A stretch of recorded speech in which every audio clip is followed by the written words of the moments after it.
Has the age of protest delivered a new way of doing politics in Germany? When the Pirate Party won 15 seats in Berlin's state parliament in September, it was a political sensation that rocked the country. The party campaigned for all data to be made public, free internet access and free public transport. It's a young party with young supporters who believe all citizens should have a say in shaping their government using the internet. Can the leader of Germany's pirates, Sebastian Nerz, transform his movement from a protest party into a lasting political force?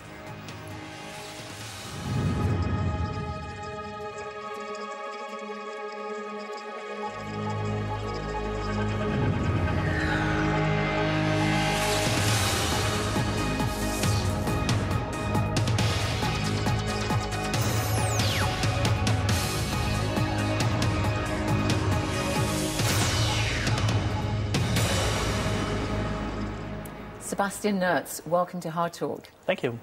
Now, you were as shocked as everybody else when you won nearly 9% of the vote in Berlin's state elections, weren't you? Well, we assumed that we were going to enter the parliament, that we were reaching 5%, but 8.9 was more of a success than we expected. And you apparently said, that's cool. Yes. But do you think you really deserve such electoral success when you see traditional parties like the Free Democrats only won less than 2% of the vote? Do you really deserve to get as much as you did, do you think? Well, what's the meaning of deserve? I believe that established political parties in Germany are doing a lot of things wrong. They have no link to the citizens of Germany anymore, and they are doing a way of politics that is not... that does not represent Germany anymore. And you think you represent Germany? Well, I believe that we are more linked to the way the citizens of Germany are, for example, communicating with each other. Of your 15 candidates, they range in age from 19 to 41. Yes. Most of them are in their 20s. Germany is a pretty ageing country, ageing population. Do you really think people like 19-year-old Susanne Graf understands what the majority of Germans want? Well, she can bring new ideas into politics, and I think that new ideas are, well, we do need them. But do you know whether these new ideas work? People want solutions to their problems. I mean, look around you, all over the world, particularly in Europe, people finding it really tough times. And the established parties have no solutions to present. They have nothing to show. They have led us into those problems, and so we need new ideas to solve it. All right, let's look at one of your big ideas that you campaigned for, which is free access to wireless internet for everybody. In what way is that going to help deliver solutions?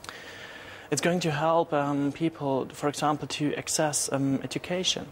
The internet provides sources of information, provides, for example, Wikipedia is the most common known project, but there are other educational sources, for example, or people who want to participate in political processes can access information, can publish their ideas, can participate in culture, can give culture back to society. But what's new about that, Sebastian Nerz? It's not just the Pirate Party who say that the internet is a very useful tool for education, communication.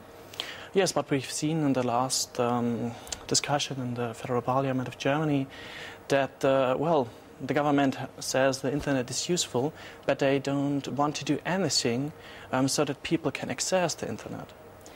You say it's a useful tool for education, but people want jobs, don't they? If you look at young people in Germany in particular, unemployment there isn't as bad for them as it is elsewhere in Europe. 9.2% of Germany's young people are unemployed, much higher elsewhere, say 21% in the UK.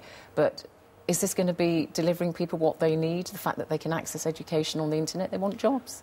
Yes, they want jobs, and to get jobs they need education. What the German industry is always saying is that they need more educated people. They don't need people standing in the and doing trivial jobs, they need educated people. And to get educated people, we need access to education. Okay, so that's one thing that you're very clear about then. But also you say that you want freedom of information, the free flow of information, freedom of expression, that kind of thing. But are there no limits to this freedom of expression? Freedom is always defined as the amount of freedom you can get without interfering with the freedom of another person. For example, of course you cannot tell lies about another person. You cannot insult persons. You should not. So there are limits to it? Yes, of course. No defamation, no libel? Yes. What other limits might there be? Well, in Germany in particular, there are limits regarding denial of the Holocaust, for example.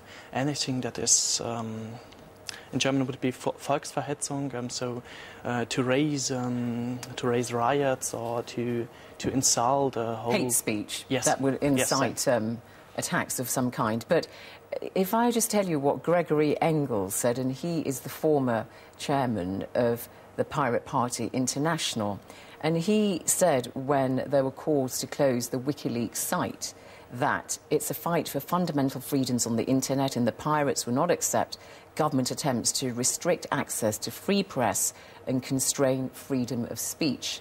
Yes. Is that right? You support that view? Yes, I support this view. But if Gregory is talking about freedom of speech, he's talking about freedom of speech in the limits, as, for example, placed with the basic laws in Germany. But you know, when people talked about some of the leaks on the WikiLeaks site, that it actually compromised some people, it endangered their lives because it revealed the identities of people who live in repressive societies who may have given information to intelligence agencies and so on. Was that acceptable in your view? No. If we are talking about whistleblowing, it is very, very important that the sources of the information are protected, that we do not publish information that endangers people. But WikiLeaks has not published this information because they wanted to. They have made very serious errors. And I believe that the information WikiLeaks is publishing is very important for society to know, because they have... Otherwise, they cannot decide what is really going on. All right, so there are limits, and, yes. and paedophiles and people who use child pornography, no right to anonymity for them? No, child pornography is one of the... Right. It's disgusting. So, all right, but then I'm a little bit puzzled as to what's different about your advocacy of free internet access for everybody, which is something that a lot of politicians in a lot of countries say we want every child to have a laptop and we want everybody to be wired up. What's different about your message? What's the new way of doing politics here? Our way of politics is not only about the internet. It's about the way we understand what a politician should be doing. For example, it's not about deciding what is right or wrong, not only about deciding this, but communicating with the people.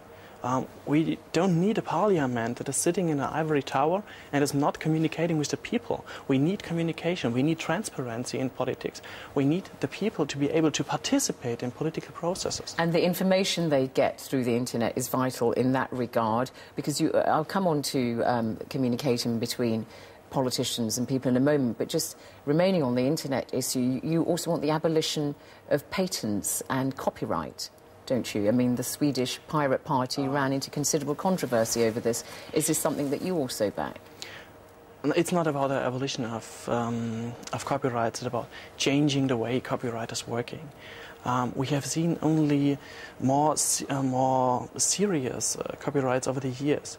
If you compare the copyright laws in Germany in the beginning of the 20th century with the copyright laws we have nowadays, we see that the big companies, like for example Sony, are the winners of the development, and artists and consumers are the losers.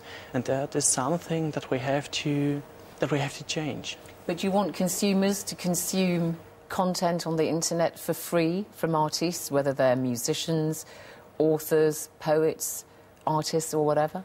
It's not about free consummation. It's about a new way to handle copyrights. The old way of copyright is not working anymore, so we have to find new ways.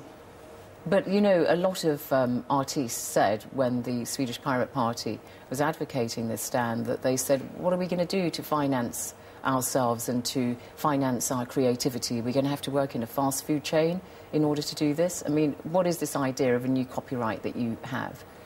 How can an artist live of his work? That is one of the main questions that has to be answered for copyright.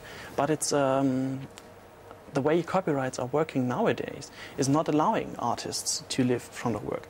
It's only a very, very small percentage of artists who actually can live from their work. However much they are selling, most of the profits is with large companies like Sony or Disney or whoever else. Well, they say they make a great deal of investment in the artists they back and so on. But